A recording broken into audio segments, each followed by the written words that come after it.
Kung gusto mo nga rechargeable at wireless na vacuum ang hinahanap mo ay eto na nga yung marerecommend ko. Grabe ang lakas nga nito with remotes na standard, strong, and turbo. Sa carpet pa nga lang ito, tingnan nyo naman kung gaano kadaming gabok at mga balahibo ng hayop ang nakuha. Finally, meron na nga din pala ako nitong U-Want B500. Pagdating talaga sa vacuum, U-Want is one of the best. Syempre may manual na nga din kasama.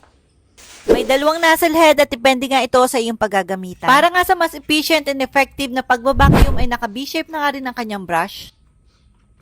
Naka-extended battery life na nga din siya para naman mas matagal ang ating paglilinis. Alam nyo ba, eto pa lang so far ang nakita ko na vacuum na may auto dust collection. Para naman hindi pa balik-balik yung gabok sa vacuum. Automatic na nga siyang pumupunta dito sa dust bag niya na merong 2.5 large capacity. Para naman hindi mayat-maya ang pagtatapon mo ng dumi galing sa vacuum. Meron na nga din siyang green light dust detection at kitang-kita nga kapag may natira pang mga gabok. So far, ito pa nga yung vacuum na nahawakan ko na sobrang organized at meron na nga din siyang lalagyan para naman hindi pa kalat-kalat ang ating mga vacuum.